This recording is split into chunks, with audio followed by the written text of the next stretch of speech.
Hey everybody, welcome to a conversation on Sermon on the Mount. We're on week 8. We're talking about loving your enemy. We had 1 week where we just United service, so we didn't do it, and then I wasn't here last week. So I feel like it's been a long time since I did Sermon on the Mount. We did podcast last week. Yes. We did. Yeah, we had Adam and Scott. And Rachel's bringing up the percentage of women in the room. It's just us today. 0%. That's unfortunate. Ty wore the wrong color shirt. I did wear the wrong color shirt. I actually almost wore a black shirt, but I got a pretty gnarly sunburn. I don't usually burn. I haven't been outside this much this summer, and I took Penelope to the aquatic center where we live, and I did not sunscreen. I sunscreened my daughter, but I did not sunscreen. And then, so I came home, and I was pink. That's fun. I still feel it 2 days later. So that's how I know I did a good job. That's how I know I did a good job. But trying to wear something that's loose fitting. One of my favorite moments was we're spring break. The girls were little. We went to Los Angeles, and we were at the hotel. The first day there, like at the pool, the girls were splashing around in the pool, and I'm just laying on a lawn chair, and I fell asleep. Crispy's got. Amber goes, I woke up and I went, ooh, no, oh no. Laying there on my stomach like this on a lawn chair at the pool. And I'm like, why didn't you wake me up? Because they were sleeping so well. And so I had 90 minutes of just, ooh. And so 2 days later, we went to Disney, and I could feel my skin rolling off on every ride. I wish she would have just flipped you over. So Yes, that would have been so good. Yeah. An even face burn. That was a good one. I've only had one time where I blistered. That also was doing a youth group fundraiser car wash. We did a lot of those. Was that? You put the fun in fundraiser? We did.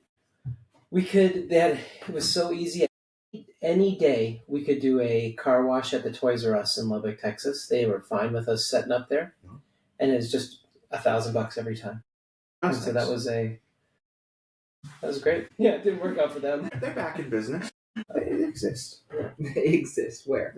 There's stores. I think there's actually a store. There's one right next to the Radio Shack over there. And Circuit City. Circuit City is right next to there's the Kmart across the street. Payless shoes. And the Sears.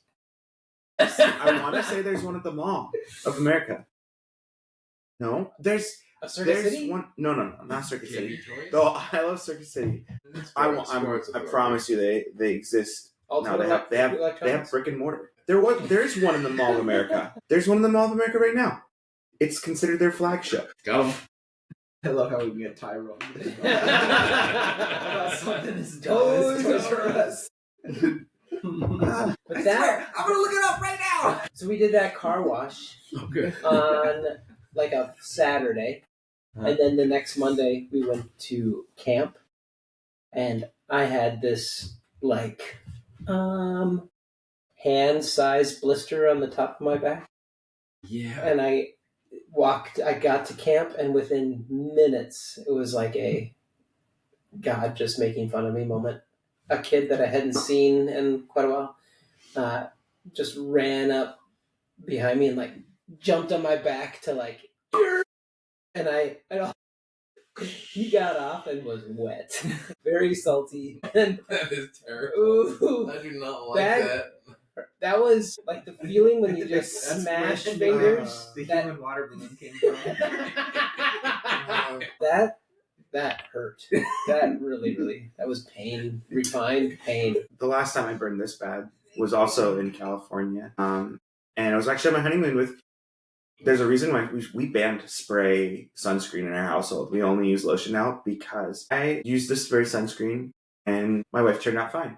My wife used the spray sunscreen and she was a little too close. And so I had these zebra stripes down my back of okay.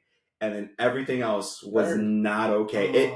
And we're at Disney, and I'm in line, and the air conditioning, just that pinching feeling. And that's actually where I found out I'm allergic to aloe, too. So we put aloe on, and at Disney, and it did not help, and not a good moment for me as a new husband either. Just being like, this is what it feels like.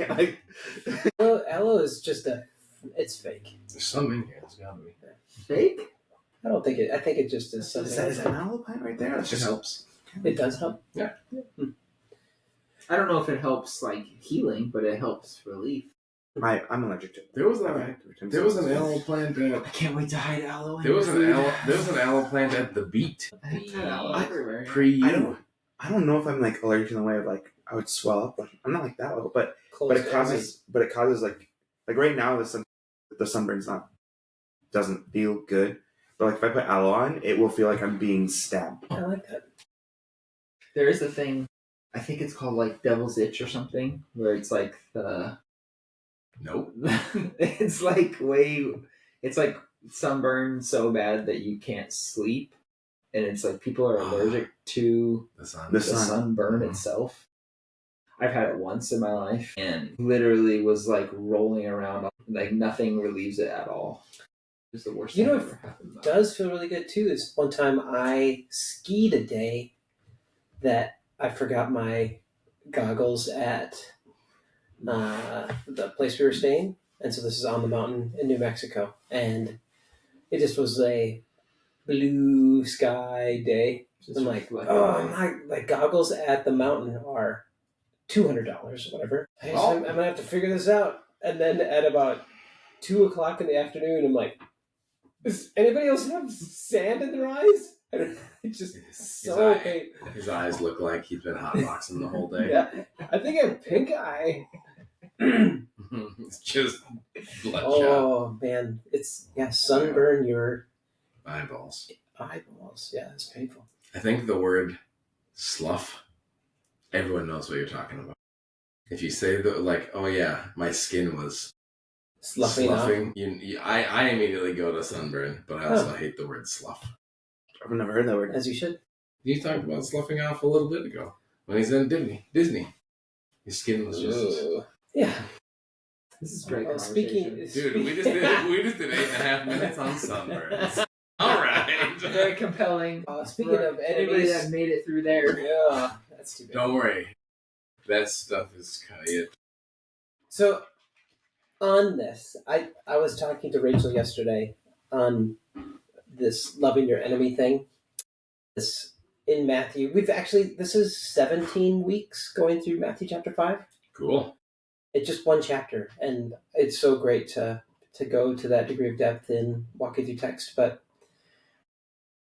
the last words of Matthew chapter 5, again, Jesus wasn't talking in these chapters, but the last of these, so you've heard it said, is this call, be perfect as God is perfect. And the thing that is, just as I've been processing through this, doing some reading alongside this, is that call for perfection seems, I think our culture's response to this is so radically different than their cultural response to this, because everything about their religious beliefs, which was central to their lives, was about perfection. Their call was to follow the commandments, to follow the priestly commandments. They knew, again, their right relationship with God. There was opportunity for atonement, but everything about their life, their world, was about perfection. And from their perfection, that perfection was achieved by not just by not doing bad things, but it was also by who you would not associate with. And so, again, their list of Samaritans and tax collectors and Romans, just Gentiles, people that were not Jews in general, is that part of their being perfect was not just how they associated with people, but who they didn't associate with. And so Jesus completely explodes this, and he goes, you've heard it said, love your neighbor and hate your enemies. This was, so love people that are like you and hate people that are not. And that's a gross generalization of what would have been heard or why it was said. And Jesus says, listen, terrible people would do that. I'm calling you to even love people that you're culturally or even religiously are told not to associate with. Love them. And what a flipped upside down perspective, where this perfection is not by not associating, but perfection is by going to the other extreme of actually loving. And so Take that, sunburn. Take that something. How is that practically, like in Jesus' time, how is that practically lived out? Well, that's where if you grab, I've got in the text here, there's this litany of stories where Jesus, like a theme of Jesus's interactions with people is in these moments, these contrary to the who to avoid, but he's doing the exact opposite of avoiding, of building relationship with these people. So I'm getting there. The Samaritan woman, the centurion, dining with tax collectors, Zacchaeus, and so on. Like the practical of that in Jesus' time is that it's how Jesus lived. He wasn't living his life with these parameters, not going to connect with you, not going to help you, not going to serve you, but rather his example was to heal people on the Sabbath, touch people that had leprosy, to forgive to the cross, forgiving his executioners. All these things are so contrary to what would have been the cultural stance. And so if you say, like, what is the heart of God? What is the heart of Jesus? He puts it on display that he was willing to stop, to pause, to help, to show value to people that culturally would have said, not only do they not have value, but you should avoid them because they're going to make you unclean. Yeah, when I hear that, I hear my youth pastor's favorite axiom that they both of them used to always say is, "Show me your friends, I'll show you your future." Mm-hmm. And that's pretty intense, complicated, and always struggled trying to reconcile Jesus' words with that, because I get what they're trying to do and say, especially when it relates to like youth and stuff. Surround yourself with people who actually want what's best for you, that make you better. All those things, I think that's important. But does the love Jesus says, love your enemies? What is that? Like, that's practically lived out, because does that require relationship? How do you? Yeah. What? Well, I don't know. I also think we're gonna do a corner church quiz, which are always fun. Mm-hmm.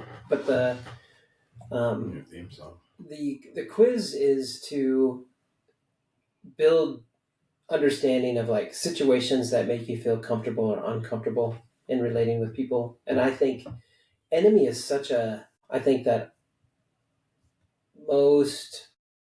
I don't know if most people's the right word. I think a lot of people are like, listen, there are people that I don't get along with, or people that I don't love to hang out with, and all this things, but I don't really have any enemies. And I think that the challenge that we have in our contemporary culture is that we would say, it's so easy to not have any enemies. I just know who to connect with and who to avoid. And Jesus is going, the avoid is the parameter of an enemy. And so how is it practically lived out or played out? How do you do that? I think every 2002 youth pastor, I think there is value in not being wrecked by people. I don't know what is. I get that, but also I think there's responsibility, but there's also responsibility not to hurt yourself, but there's also responsibility to help people. And if you build a world that can't associate with you, can't associate with you, can't associate with you, that is not. Jesus seemed to eliminate all those barriers in his culture. He was plowing through those don't relate with, whether it was a Samaritan woman or a Roman military officer, and even calling his disciples to have tax collectors and zealots called together. I think Jesus is way more, or even wants us to be way more comfortable with valued relationship with people that are complicated than maybe contemporary Christian world would say that we should be comfortable. That's good. So hard though. The call is complicated relationship. Mm. It's care in the complexity. I think what helps me a little bit is because relationship is always two-sided. Both people choose to participate. Yeah. If one person chooses to not participate in a relationship, it's not a relationship anymore. Rich has something in his coffee. It's a bug. Your face is so close to the. So it requires both people to participate, and so I think what I hear, and this could be wrong, but I think what I hear when Jesus says "love your enemy," I think he's challenging us to live in a way that is choosing to participate in relationship with people, with all people, even people that may not choose to reconcile that, but choose to live in a way where that door remains open to relationship. Like that's the most loving posture you can have, is to live in a way that is inviting to relationship. The word, there's Greek words for love, and the love, and try not to go agapē. The Spanish words for love too. Yeah.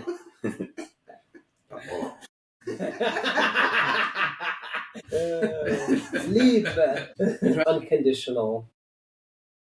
It's not an emotional. It's agapē love is a resolve in having it. And when we think about love, and Jesus is called to love our enemies, and thinking about the complexity of enemy and all those things, is that love isn't just coddling to, or it comes with, love says no, love gives correction, love has boundaries, love doesn't, and it is not an enabler, all these things. And so when you say, it is this openness for relationship and connection and valuing those things, it isn't also just in that type of love, as a parent would say, okay, you can't do this anymore. I thought you loved me. As that's also part of the complexity of this type of love. And Jesus was, again, I think about the woman who was caught in the act of adultery, and again, another moment where the religious authority says the law says that we should stone her, and Jesus flips this upside down again, and he doesn't disassociate from her, doesn't judge her, but at the end of that interaction, he says, "Where are the people that condemn you?" "Well, I don't condemn you either. Go and sin no more." Mm-hmm. Like those were all loving actions, grace, valued relationship, and then a call to transformation. Yeah, I think some of the complexity in this comes from like our understanding of love generally from Enlightenment and from 1800s writing and things like that is largely associated with feeling and emotion. So this call feels like, oh, I have to feel positively towards people who are making life hard for me, who are living diametrically opposed to the direction that I'm heading. And I think that this is deeper than that. This is a lot more rooted in action, a lot more rooted in how you live, and not the why. Which is like when you think about like the whole "show me your friends, I'll show you your future" axiom. It's still true. Like I see research from Kara Powell put out research in like 2021 or something like that. It's still like your four closest friends in the direction of your life are closely related to like certain success factors in the future and this, that, and the other. If your why stays constant, you can have deep relationships or good relationships with people who are not the same as you. Yeah, and again, the call that they knew was, and to bring this to the youth groupy example, is the call that the people that are standing before Jesus, they would have said, the reason why we hate tax collectors is because they're sellouts, and if I see value in them, it's going to make me unclean and unloved or unwanted by God. And Jesus is flipping that and going, God loves them, and it's okay for your perfection is not in you disassociating, disconnecting, separating from them, but your perfection is actually found in loving them. And then Jesus goes, a new command I give you, like, watch me associate with a woman caught in the act of adultery, or a Samaritan, or call a tax collector to be my disciple. He's going, watch me. And then now, again, from that, wasn't a moment of saying to those people, you're culturally unclean. Again, this is to that culture. Yeah. Therefore, stay that way. But that was separate from that. I mean, that's kind of like a separate conversation. It actually continues on in the Sermon on the Mount. But this goes back to them as a person who's loving, says, listen, don't pick and choose. I'm not going to pick and choose. I'm going to love as God loves. That's our call. Scott's Rapper. It's as we walk through the Sermon on the Mount, it's not meant to be something that you just say, well, I got it. It's good. I'm done. This is for sure a lifelong process of saying, I need to work on this internal transformation. And the internal transformation here is not just saying, I'm going to be really good at not having any enemies. Jesus is saying, if somebody, an enemy, again, lowering the bar of enemy isn't just somebody that you hate, but it's somebody that you would feel it's a lot comfortable to not associate with you. Jesus going, let's work on that internally. What's it going to take for you to be comfortable associating with somebody, or be active in associating with somebody that even you feel uncomfortable associating with? Have fun. Anything to add, Rich? Nope. Yeah. All right. See you guys next week. See you.